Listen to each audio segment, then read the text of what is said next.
multiple different languages written on your deck list. You know, I don't know that it's not legal. Next, John McCain. Yes, the deck list does say John McCain. It correctly lists 0 John McCain. But this Thomas Williams guy, funny guy. Like, funny haha, funny who? He's, his variation does have Path to Exile in addition to the Plows. You know, if his lands actually are Bosco Driadi, Yeah. that would be actually pretty sweet if it was that particular languaged Dryad Arbor. Yeah. By the way, of the new cards being released in, is it the From the Vault series that they have the new Dryad Arbor? Yes. It is one of the most gorgeous pieces of layout and art that I've seen on a card. If you get an opportunity, go check out the new Dryad Arbor. It's just amazing. Kenny Castor here with no Scavenging Ooze main deck. We've been seeing Scavenging Ooze times 1 or 2 in the main decks of a lot of these Rug Delver decks this weekend. Kenny, keeping it simple, 12 creatures main, 4 Goyf, 4 Goose, 4 Delver. What's interesting is that those Delvers can fly over. Williams, not a lot of flying creatures. He has access to 1 Scrib Ranger, and if he needs to, he can Green Sun Zenith for the Giant Spider. But... Wow. Oh wait, no, he doesn't have the Giant Spider, so it's mostly just the Scrib Ranger. You know, you made me look. It's like Nas, bro. Right. What do you think about the chances here of these 2 decks? I mean, I still think we have to give a little nod to Thomas Williams here, running 0 John McCain's. That has historically been the correct amount. Here's what I think. I think that you don't show up with Maverick unless you think you beat somebody. And you certainly don't beat any of the unfair decks. And these decks keep doing well, so I got to imagine that Rug Delver's got to be where you want to be, right? You mean you want to play against Rug Delver? Yes. Yeah, I think you're probably very correct. Absolutely. Particularly when you talk about how popular Rug Delver is just in general. It is one of the most popular decks in this format. It might even break the 10% barrier. I think it might even be in the 12 or 15% mark, which is a huge amount of popularity in Legacy. Yeah, because, I mean, Maverick is certainly not where you want to be against Reanimator or Storm Combo. But Rug Delver, probably the best. Can anybody at home confirm, is this a great matchup or greatest matchup for Maverick? And the question Patrick Chapin's wondering, Rug Delver, great or greatest matchup for Maverick? Tell us at SCG Live. Let us know what you think at home. And for everybody tweeting at us about Humility and Mutavault, first, 1, you don't really want to know. But 2, if you do want to know, the Mutavaults are still 2/2s because Mutavault's ability is at a different layer, and you don't want to know. Yeah, Humility is one of those cards that was printed that had incredibly crazy rules ramifications that I have no idea how many pages and pages have taunted the judges. I'm curious who made the card. They used to, before every Pro Tour, have a Q&A session where players could just ask rules questions during a player meeting, and the judge would answer them. And I'd ask a question about Humility every Pro Tour for a couple of years. I think one of my favorite judge announcement meetings was when they announced the slow play rule, and Jeff Donay had his eyes on one particular player the entire time he was doing the announcement. At the end of the announcements, that player raised his hand and said, "What if you're not playing slow? You're just thinking really hard." Okay, Kenny Castor on the right, Tom Williams on the left, and Pat Cox at Wildest Nicodle. Hold on. Wait just a second. Hold on. Just as a clarification, it has been 5 minutes and 40 seconds. Do we at least have a mulligan going on? This is... Yeah, mulligan. This is madness. Pat Cox says that the matchup is just great. I think that means to imply not the greatest. Pat Cox, definitely an authority I trust. He both played Maverick and is actually rational.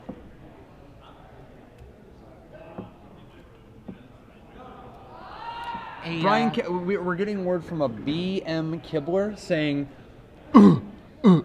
me play Maverick versus Reanimator all day. I go 5-0 when I practice in my GP trial. Thank you, BM Kibler. So it turns out that you don't play Maverick. You play a Kibler-style deck popularized by the pro Kibler, who plays green-white in every format. Your deck is very well tuned against popular decks like Reanimator. Maverick is a very different sort of breed than what you play. You play something with a little bit bigger teeth. And Noble Hierarch faces off against Thought Scour.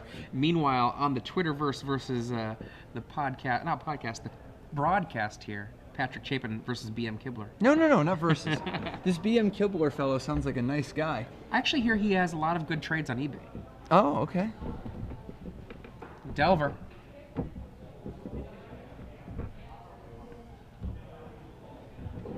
I heard something about August 1st, but I'm not sure what it is. August 1st. I don't know what it is. Actually, I think I know what it is, but I don't know that I know what it is. Huh. Okay.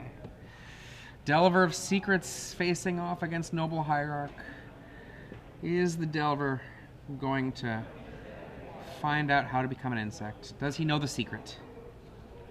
Well, we'll never know. Well, maybe we'll never know. Let's find out. No, we will never know. No, he just doesn't know. Fair enough. Is this like one of those metaphysical questions? Like, Yeah, does a tree. dead guy... I mean... You know everything after you die. In for Uno. That's one. Who do you think has attacked for the most Noble Hierarch damage? Well, not that Noble Hierarch who has a friend join after combat. Now that the coast is clear. Just checking. Tarmogoyf. Tarmogoyf is, let's see, 1, 2, 3, 3, 4 currently. Or Twee 4, as they would say in France.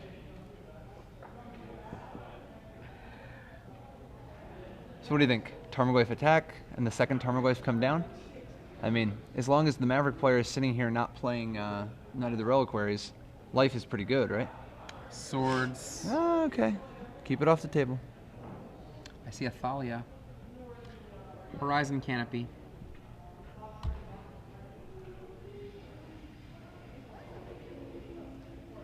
And Knight of the Reliquary. And attack for uno de dos. Any attacks there? Fetch. See a pair of Noble Hierarchs and a Knight. I think the Knight is still on the stack here.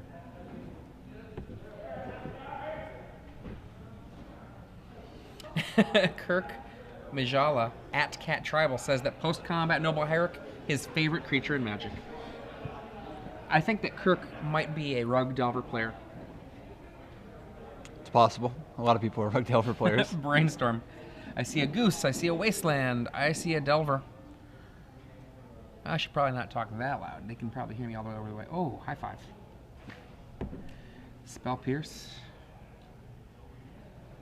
Adrian Solomon getting a little excited about a brainstorm, but you know what? I don't blame him. White border Brainstorm there. How long until they reprint Brainstorm? Not soon enough. Not soon enough? I got a feeling that both Force of Will and Counterspell are coming before Brainstorm is. In for one after the Night Resolves. Wasteland. Here's a question for you. What are they going to reprint first? Time Twister or Brainstorm? I'm thinking about it. I'll come up with an answer eventually. Give me a minute. Dude, the reserve list, man. Come on. Delver. Time Twister's still on the reserve list, right? Like, I know nobody ever asks about that one, but, like... Tarmogoyf and Delver. And there is a Knight of the Reliquary there. This Knight of the Reliquary can do whatever it wants. It is the big guy on the table. It's a 3/3, right? Metaphysically, he's bigger. Okay, sure. Spell Snare on Thalia.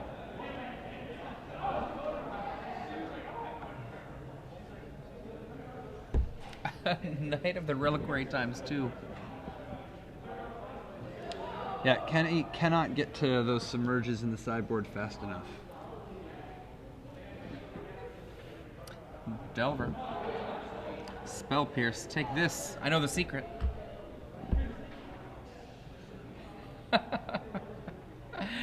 And Cat Tribal letting us know he's a zoo player for life. Because he's using an image of Pat Cox as his avatar? That makes sense. That's weird. Does make sense, though. So 2 Knight of the Reliquaries, 2 Noble Hierarchs, a Forest of Plains, and a Horizon Canopy. Not a lot of cards in the grip. Versus an Insect Isle Aberration, a Tarmogoyf, and 4 land, one of which is a Wasteland. Several cards in the hand. Here's the thing, that Tarmogoyf is 4/5 and has a... I mean, it just gets eaten by the Knight unless Kenny has a direct damage spell. So very clearly he's at the very least representing a direct damage spell. Since Tommy can go get a fetch land and pump the Knight up to a 5/5.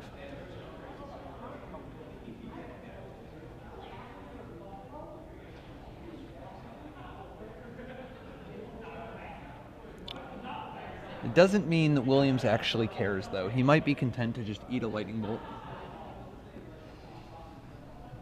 You know? Williams is looking through his deck. What's he going to grab? Wasteland. That's another way to build up the night. Absolutely. Waste that volcanic island now. Let's get this party started. Hopefully you're not counting on a forked bolt.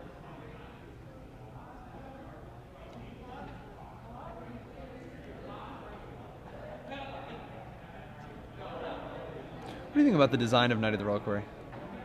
It's awesome. Wait, he's not going after Tropical Island, is he? I think he's going after Wasteland. After Wasteland? Ambitious. He's saying, please build my knight up a little bit more for me. That's all I need is this knight. That's all I need.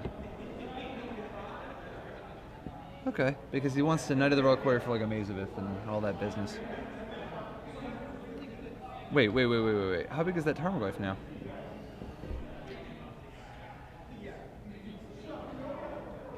The waste was after combat. The waste was after combat? Yes. How does that... Wait, what? It was Tarmogoyf attack, knight block, sack, get wasteland, let damage resolve, then waste after. What? The Tarmogoyf should... Wait, The knight was only a 4/4? 4/4. what? Yeah, could have been a 5/5, maybe even a 6/6.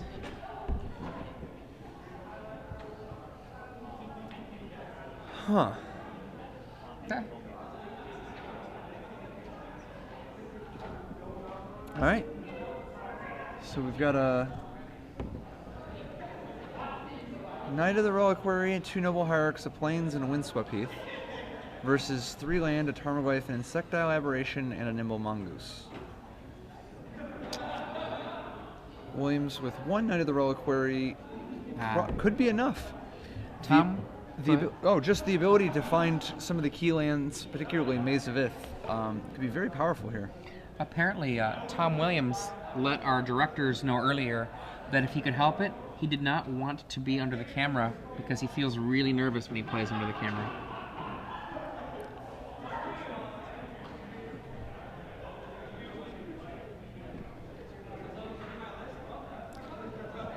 So we've got... This is his first Star City Games event. Wow. Well, he's definitely kicking butt. Hopefully we'll see him with quite a few more. Mazavith starting to lock the game up because the Knight of the Reliquary is growing to epic proportions, and now Mazavith ensures that he's not losing in the air. What does Williams need to do to actually start moving forward here? Get something else on the table, too. He needs like 1 more creature, right? Yeah, one more reasonable creature that matters. Maverick is a deck full of reasonable creatures and a few that are unreasonable. Mom. Speak of the devil. Does Mom work? I wouldn't mind forcing this, honestly.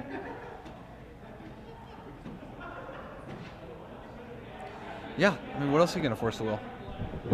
Another knight,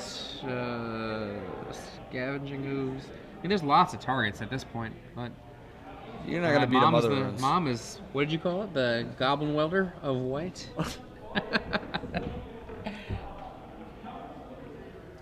She looks kind of like a Goblin Welder. These players have been playing now for 12 hours of Magic. a long day of Legacy. Thoughtscour himself. Days and days go away. Days go by, Ooh, and look- still I think of you. Looky here. Boom. In for 3. And Tom Williams with Nova Suva to make his own special little extra Mazavith in his deck.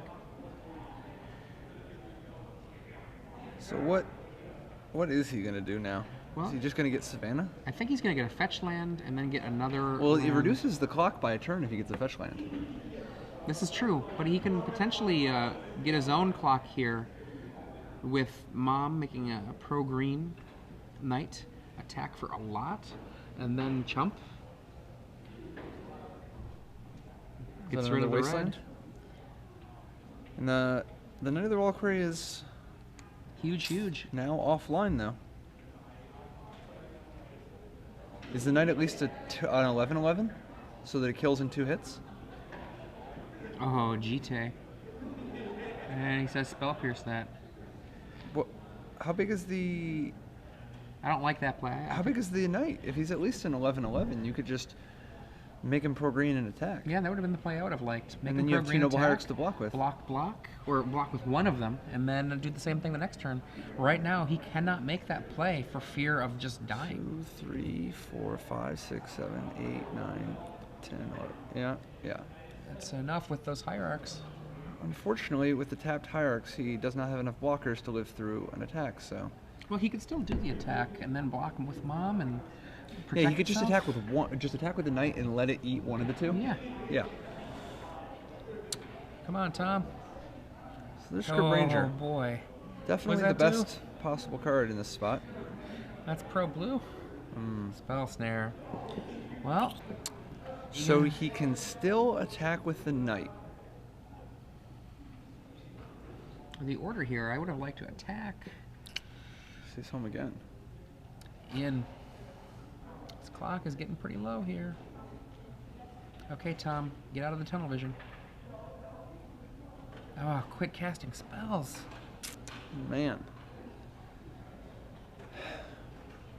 Does it work? I think that was the no attack.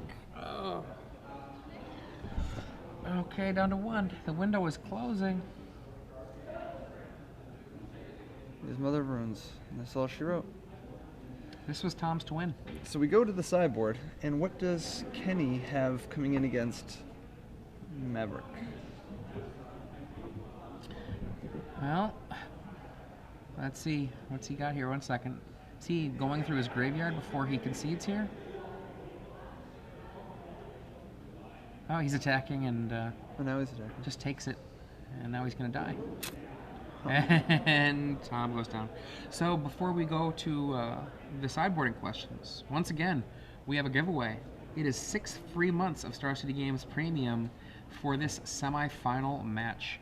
Now, as always, the way this works, one person who gets the trivia question correct, tweeting their answer to hashtag SCG Premium, will get 6 free months of Star City Games Premium, and in the finals, a 4-day Gen Con badge for the best 4 days in gaming. Yep, like the absolute best outside of PAX. Actually, even better than that. It's the best 4.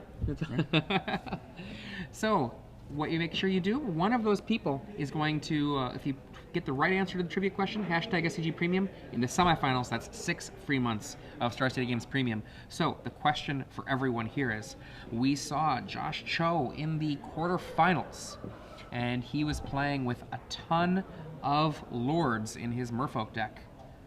How many different kinds of lord was he playing? Tweet your answer to hashtag How SCG. many different? Not how many cards physical, but how many different types? How many different as in card names that pumped up his creatures.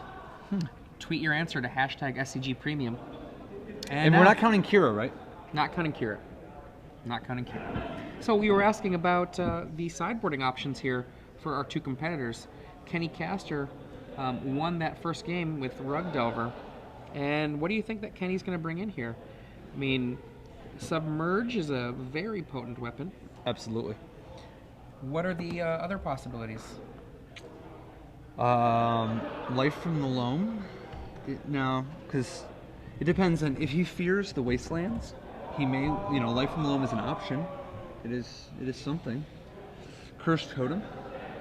Cursed Totem, I think, is going to be a crucial element because of its ability to interact with Mother of Runes and Knight of the Reliquary, as well as Kasali Pride Mage, possibly even Scavenging Ooze, Noble Hierarch. I mean, Cursed Totem, definitely.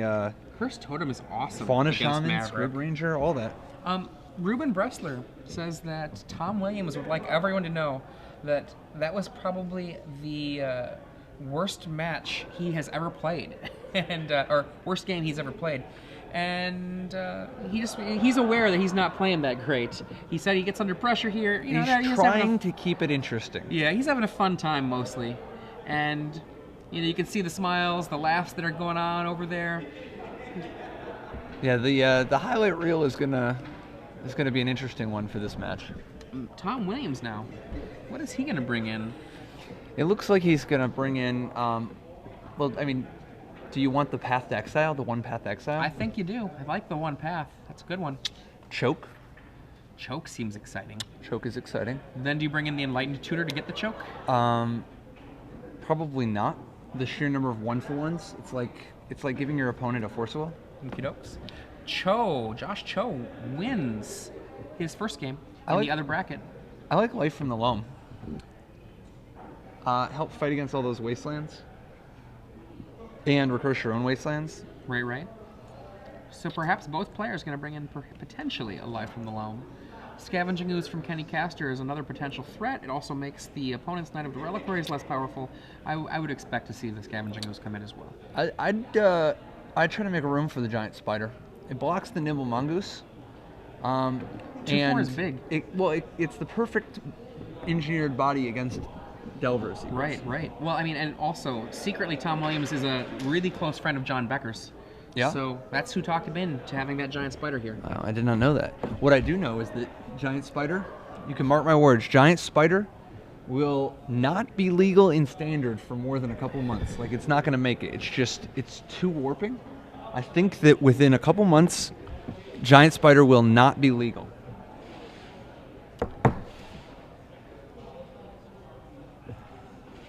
Game 2, Williams is going to be on the play. What are the key cards he's looking for in his opening hand? I think the first thing he wants is to get a Mother of Runes down and have a Noble Hierarch to speed things up. Or a Green Sun, right? Yeah. Any acceleration. So turn 1 Green Suns for 0, turn 1 Noble Hierarch. Any of that business. Yeah. I am going to do a semi-spoiler on our premium giveaway, and I'm going to tell Chance Taylor, that's Jackie Chance. I'm sorry, Jackie Chance. There are not 42 different kinds of lords in Josh Cho's deck. That was a good guess, though. That would be the answer to the universal question to life, the universe, and everything. Not how many lords did Josh Cho play in his Merfolk deck. Okay, for those of you who are just joining us, I'm Adrian Sullivan, and I am not with Patrick Sullivan. No, I'm with Patrick Chapin. What are the odds? It's true. Adrian Sullivan, Patrick Chapin here. It's the Star City Games Live Open Series. And the Innovator. The Corruptor +1. And we are here in the semis. We've got Kenny Castor on the right, Tom Williams on the left, Rug Delver versus Maverick. We are a regular couple of truckers. Here in the semis.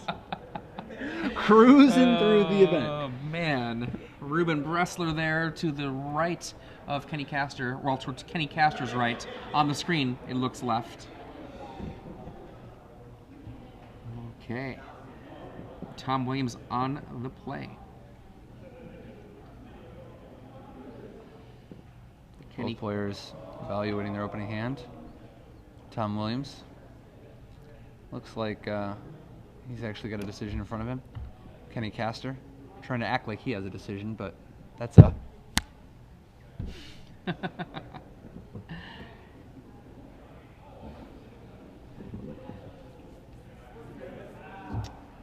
Are you keeping?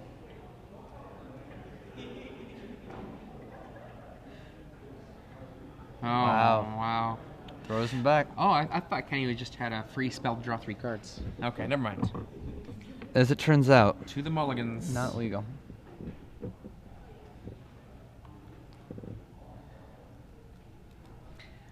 And Mildy Vane says, you know, the answer you want is 42. Nope. Actually, I like that there are some people who are trying to give us some business about Mutavault. Lord is not a creature type. This is true. Is it even true? I think it is true. I think it is true. I don't think Lord is... I don't think... Can we get a ruling? I know Mutavault is a goat, and that's still a supported creature type. But Lord... I mean, he's not a legend.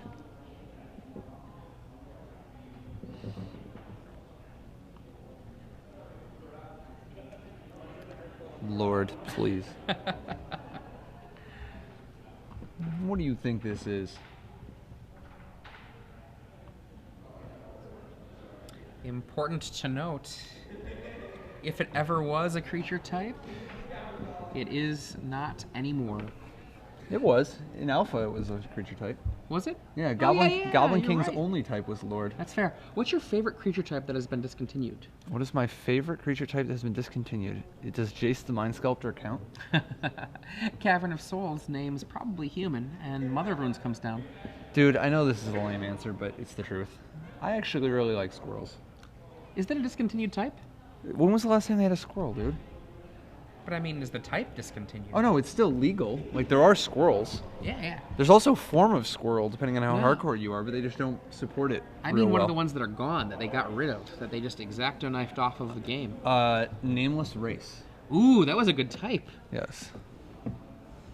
That was excellent, what you just did there. No, it's true. But it's also excellent. Yeah, mine was leper. I always liked lepers.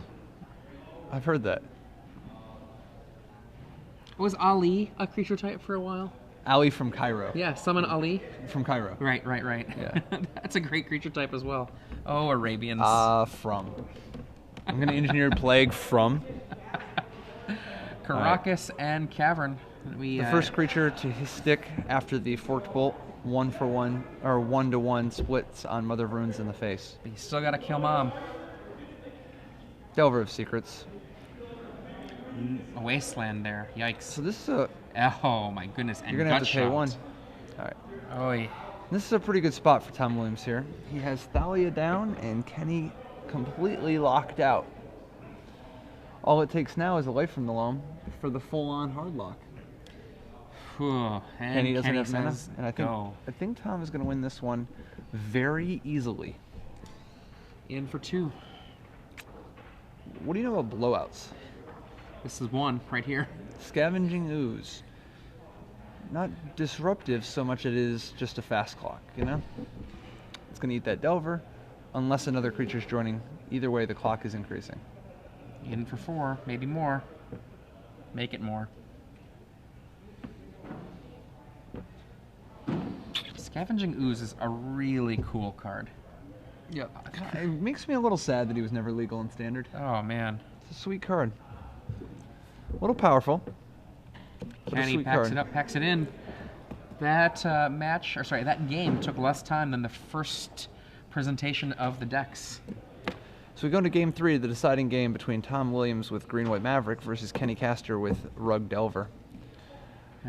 Both players have had a great showing this whole weekend, you know, and the winner of this is going to win the right to go on to the finals to face the winner of Josh Cho's Merfolk deck and another Rug Delver deck played by Morgan McLaughlin. Last we heard, Ruben Bressler let us know that Josh Cho was up 1-0.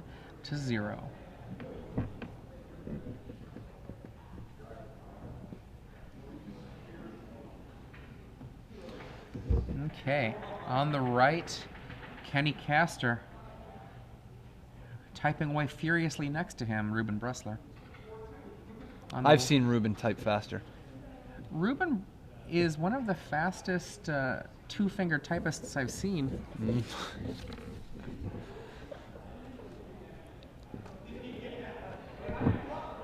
So Tom Williams sticking with traditional green-white Maverick, there was a period of time where people were really into the red Maverick with Punishing Fire. Yeah. But I think that was largely a response to the Stoneforge Mystic decks, with Stoneforge Mystic, Yeah. Vendilion Click, Snapcaster Mage, and so on. And, you know, for that matter, even other Maverick decks, a Punishing Maverick Yeah. deck could often have an advantage. But now that Grizzlebrand and Tarmogoyf and Nimble Mongoose and so on are a little bit more popular, Emrakul, Punishing Fire slightly less valuable, and as a result, it, like John McCain, does not have a place in Tom Williams' list. Did you ever watch Battlestar Galactica, the new series? No, I don't watch TV. That's too bad. Lost doesn't count as TV, but I do not watch TV. Fair enough. Was Battlestar Galactica sort of like the story? I mean, it's like there wasn't there an old Battlestar Galactica? Yeah. It was a reboot, if you will, a reimagining of the old one. Well, let's pretend that I've seen it. Well, there is a character in the show that looks remarkably like John McCain. Not intentionally, but here we go. Kenny Genetically? Castor So Jenny, opens with the Misty Rainforest. so valuable to know these Rug Delver people aren't playing Stifle. One of the advantages of having the top 8 list. Tom goes into the tank and comes out with do nothing. Do you suppose he had Green Sun Zenith? Perhaps.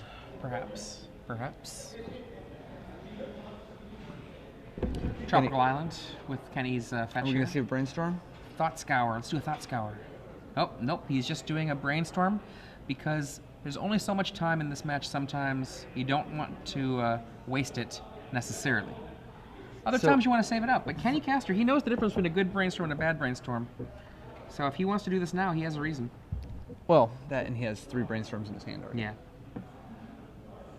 Besides, if there's one thing I've learned from AJ Soccer, it is that you should brainstorm as fast as possible. You should just brainstorm fast and loose. Sometimes you have to go fast. Oh, I'm well. just kidding. AJ Soccer, one of his seminal pieces on how to brainstorm, excellent work that people can actually find.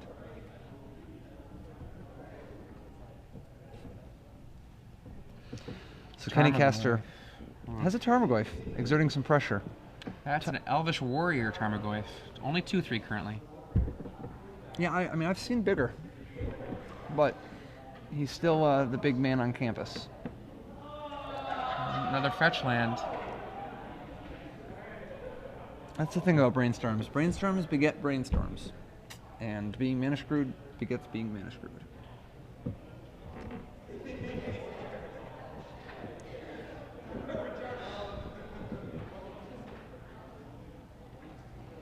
So Kenny Castor presents his deck, and another Tarmogoyf hits. Josh Cho, the victor in the other bracket, 2-0. We are at real risk of the Chohawk returning. I know. We're also, there's a possibility here of an all Roanoke finals. Wow. Kenny Castor definitely in the driver's seat so far this game. Main phase brainstorm. Best kind of brainstorm. Not really. But Well, it's other fun than to the say. rest of them. See a fetch land amongst Kenny's hands. It's a growing amount of direct damage. First, he probably would like to put back some cards that he could afford to shuffle away because he's going to want us. He's got to kill that ooze. Well, did he play that Misty Rainforest this turn? No, he did not, right? Like, he can play the Scalding Tarn for a Volcanic He's got room to Island? cast the Scalding, or lay the Scalding Tarn. And then There go it get Forked is. Bolt? Boom. You're not going to like this. Red mana and... What do you think about the Forked Bolt versus Fire Ice decision?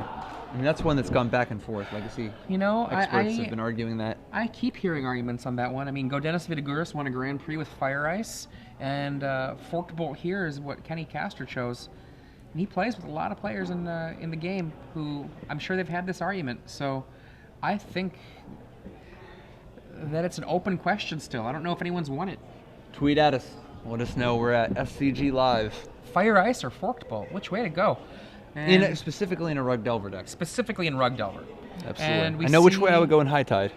we see a Knight of the Reliquary in play. It's not cast yet, but because this is not the mid-late 90s, we're not going to see Tom Williams be given a warning for it.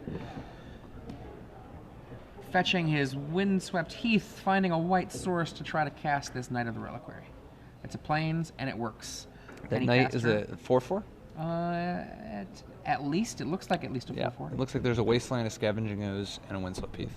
In with Goyfs. Now, are these guys 4/5s? They have... Land, creature, instant, sorcery. Oh, GG Zot. So Kenny Castor advances with Rug Delver over Tom Williams playing Maverick. They're going to go... Kenny is going to be facing Josh Cho.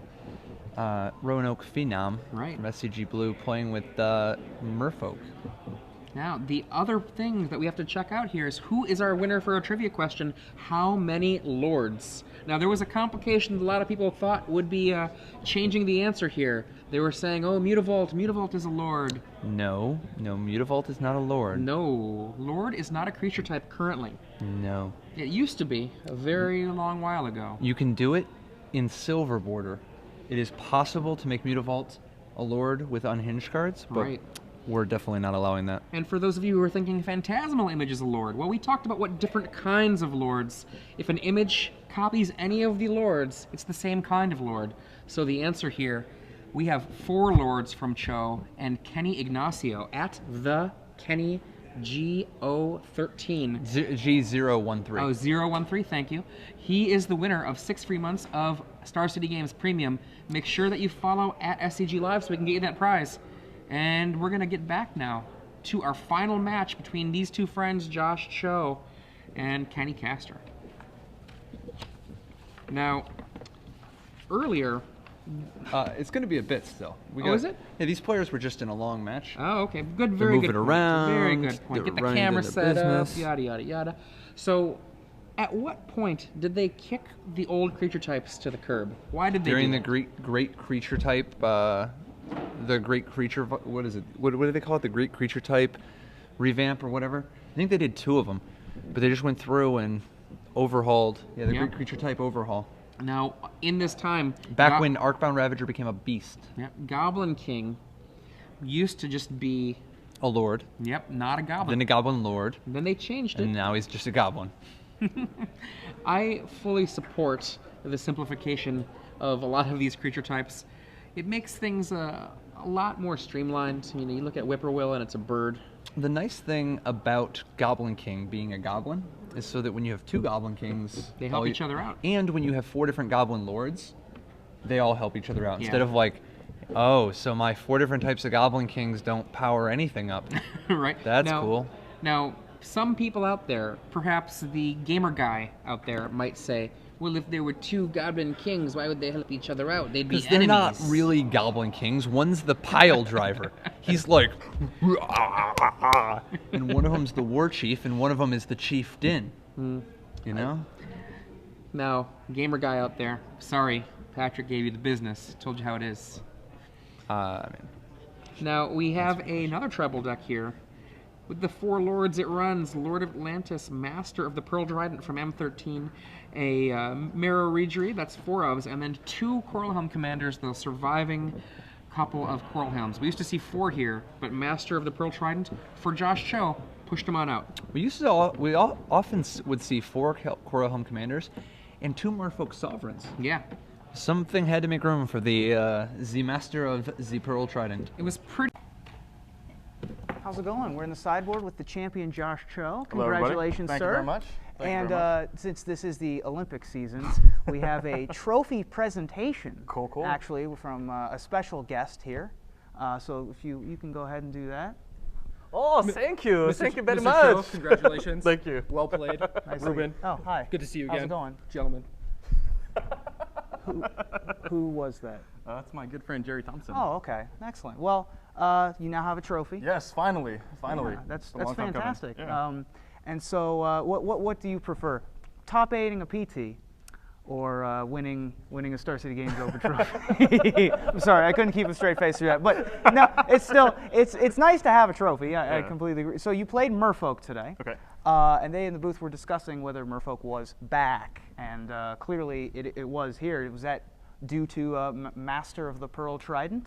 Yeah, Master of the Proton is awesome. Like having 4 2-drop lords is just exactly what you need for that. Like, cause like getting rid of your, like having even more things to give you island walk, and islands were all over the tournament hall today. Like I don't think I played but like maybe one person who wasn't on islands. So yeah, Master of the Proton kind of pushed it over the top because you can sort of cut back on some of the other cards that you didn't want. Right. Just have as many lords as possible. Now you were kind of going old school with Standstill. Oh yeah. Talk a little bit about your decision to run Standstill today. Well, Aether Vial Standstill was something that we tried out in a Legacy event. I can't remember which one, but it was like that, like Gilded Drake and some other cards with that, and it's just so good once you with Vial. So like if you ever go like turn 1 Vial, turn 2 Standstill, there's really no coming back from That's that. the classic. Yeah. So yeah, I mean, it was clearly powerful. Yeah. Both cards actually were clearly powerful all day today. Were you running Cavern of Souls? I wasn't. I needed. A lot of decks were running Cavern of Souls for Merfolk, and you chose not to. Yeah, you definitely want a lot of your blue sources to take care of your Spell Pierces, your Standstills, any of your other counter magic that you need, like just blue for. Like the uncounterability things, it's okay, but if you have a Vial active, like they can't counter it anyways, so it's not really necessary. I could see why you might want it, but I just like having basic islands and like not being too susceptible to wastelands was pretty important as well. Right. Yeah. And so you, in the finals, played against a friend of yours, Yeah. Kenny Castor. Good man. Fellow Star City Games blue teammate, as Yeah. a matter of fact. And he was on Rug Delver. Yeah. Is that a good matchup?